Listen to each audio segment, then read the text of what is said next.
Hello and welcome to another video. My plan was to visit Torna Fort, the first fort captured by Chatrapati Shivaji Maharaj, but it is currently closed for maintenance. So I was suggested by locals to visit the Rajgad fort. I lost quite an amount of time, but eventually I reached base camp number 2 of Rajgad fort at 4 p.m. From there, it is a 2 kilometer long trek to the Pali gate, which is filled with loose rocks and vegetation with an incline of 40 to 45 degrees approx. Actually, it is a dried up stream. It took me an hour to reach the Pali gate. Rajgad Fort, previously known as Murumbadeo Fort, is situated on the 4514 feet 1376 meter peak of the Murumbadevi dongar in the Sahyadri range. It was rebuilt from the treasures captured from Torna fort by Chatrapati Shivaji Maharaj himself. Chatrapati Shivaji Maharaj ruled from here for 26 years, thereafter shifting his capital to Raigad fort. It witnessed many historic events such as the untimely demise of Saibai, the Maharani, the mother of Dharamveer Chatrapati Shivaji Maharaj. Afzal Khan, a deceitful army chief of the Adil Shahi kingdom, is said to be buried under the Balekila gate. The Balekila is the highest wing of the fort, and the other wings are called Machi in Marathi. Some of the prominent wings are Sugala Machi, Padmavati Machi, and the Sanjivani Machi. Due to time constraints, I went to the Padmavati Machi, Sanjivani Machi, and the gate of Balekila, where I stepped upon Afzal Khan's head and came back as it was too dark and I had to submit my rented bike also.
This is the Samadhi of Chatrapati Shivaji Maharaj's wife Maharani Sahibai, who passed away at a very young age after the birth of Dharamveer Chhatrapati Sambhaji Raje Bhosle.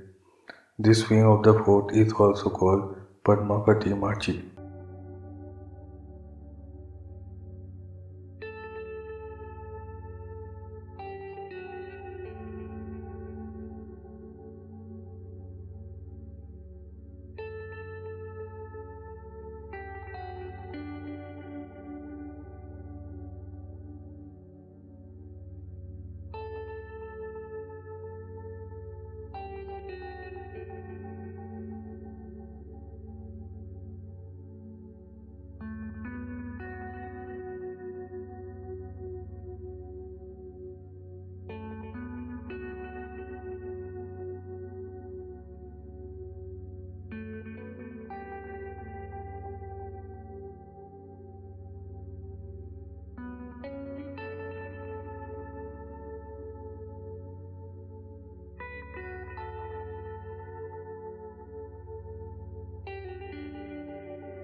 This is the gate of Balakila. Balakila is the highest wing of the fort and can be reached by climbing a 60-degree steep rock face. It is impossible to videotape the climb as both hands are required here. In this very gate, Afzal Khan's severed head has been buried. It was 6:40 and too dark to continue and climb down, so I had to abort. Anyway, I will visit the fort again and I will show the rest of the parts. Next time, I will enter the fort from other gates like the Chodravada or Suvelamachi side. Please keep me subscribed for the second part.